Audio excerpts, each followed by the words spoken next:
ఈరోజు మంగళవారం కదా, నాగుల కట్టకాడ కూడా సుబ్రహ్మణ్య స్వామికి పూజ చేసుకున్నాను.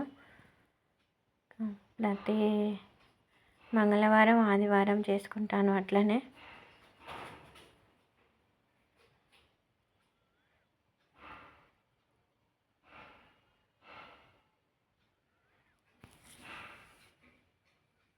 కొత్తగా ప్రత్యక్ష చేశారు ఇక్కడ సుబ్రహ్మణ్య స్వామిని నాగుల కట్టకాడ. ఇక్కడే చేసుకున్నాను. ఎప్పుడు ఇంకా కొంచెం గుళ్ళోనే ఇంకా కొంచెం ముందు కుమారస్వామి ఉండేవాడు. ఆ కుమారస్వామికి చేసుకునేవాడిని. ఇప్పుడు ఇక్కడ కొత్తగా ప్రత్యక్ష చేసారు కాబట్టి ఇంకా రాగి చెట్టు ఉంది. రాగి చెట్టు వేప చెట్టు కలిసి ఉంది కదా, ఇంకా ఇక్కడే చేసుకుంటాను. ఫస్ట్ అమ్మవారి పూజ చేసి వచ్చి ఇంకా ఈయనకు సుబ్రహ్మణ్య స్వామికి ఫస్ట్ మొత్తం కడిగేసి ఇంకా పాలు పోసినాను. మొత్తం నాగులంతా కడిగి పాలు పోసి మళ్ళీ కడగాలి. పాలు పోసి మీరు కూడా పాలు పోసిన వెంటనే అట్లానే చేయొద్దు. మళ్ళీ పాలు పోసి మళ్ళీ కడగాలి. వాళ్ళకి పాలు అంటే మనం అన్నం తినే మూతి ఎట్లా కడుక్కోకుంటూ ఉంటామో వాళ్ళకు కూడా పాలు పోసినప్పుడు ఆ పాలు ఒక నైవేద్యం అన్నట్టు వాళ్ళకి ఆహారం. ఆ తర్వాత మళ్ళీ మనం ఎట్లా మూతి కడుక్కుంటామో వాళ్ళకు కూడా అట్లా నీళ్ళు పోసి కడగాలి.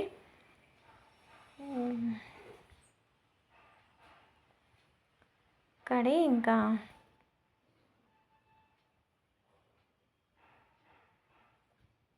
అక్కడ అమ్మవారి కాడ గంట సేపు పడుతుంది, ఇక్కడ వీళ్ళ కాడ ఒక గంట సేపు పడుతుంది.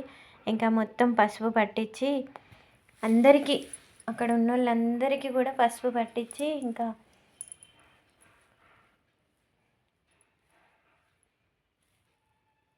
తిరిగే భక్తులు తిరుగుతూనే ఉన్నారు. నేను చేసేది నేను చేసుకుంటానే ఉన్నాను.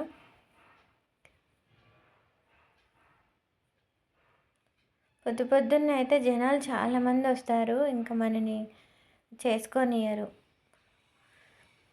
అందుకు ఫస్ట్ అమ్మవారి కాడ చేసుకొని వచ్చి ఇక్కడ చేసుకున్నాను. ఇంకా మీరు ఎట్లా చేసుకుంటారో కామెంట్ పెట్టండి. నేనైతే ఇట్లనే చేసుకుంటాను.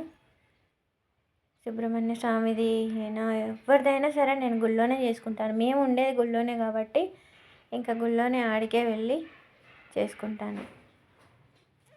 అక్కడే ఒక 10 నిమిషాలు మంచిగా ప్రశాంతంగా కూర్చొని చేసుకొని నిదానంగా వస్తాను. కోతులు కూడా వచ్చినాయి. కోతులు అయితే ఇంకా మనని చేసుకొని చుట్టూ తిరుగుతూ ఉంటాయి. నాకు భయం. ఇంకా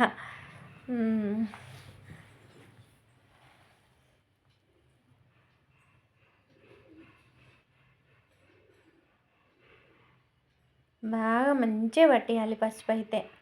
పసుపు నిండారుగా మంచిగా ఎక్కడ కూడా పొరలు వనియకుండా బాగా పసుపు పట్టించి ఇంకా అందరికీ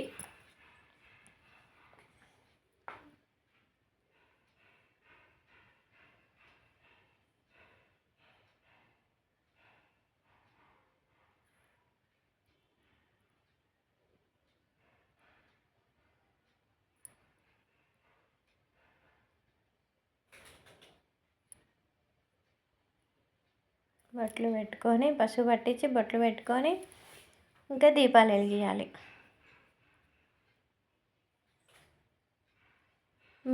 మీరు కూడా ఇట్లనే చేసుకుంటారా?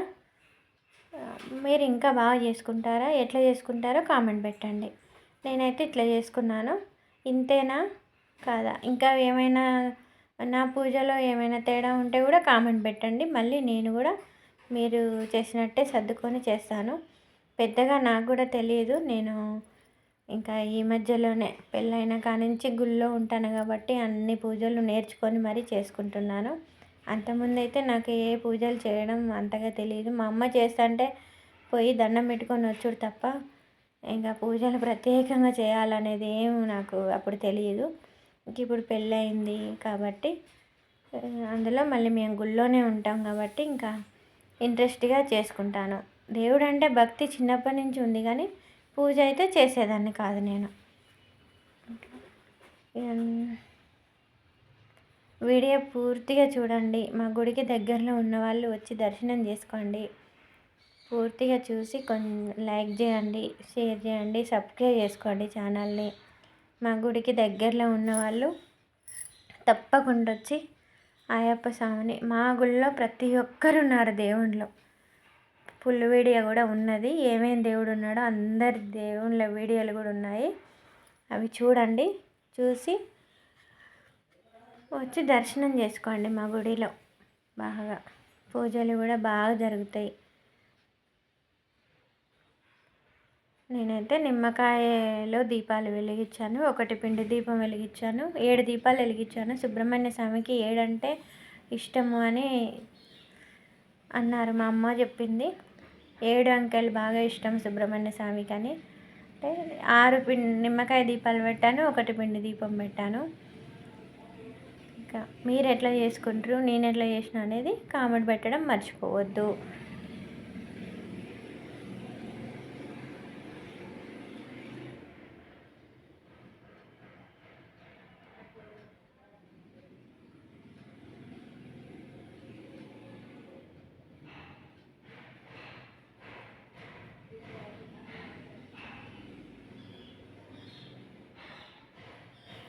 కొద్దిసేపు అక్కడ రాగి చెట్టు కింద కూడా కూర్చొని ధ్యానం చేసుకోవాలంట పొద్దున్నే.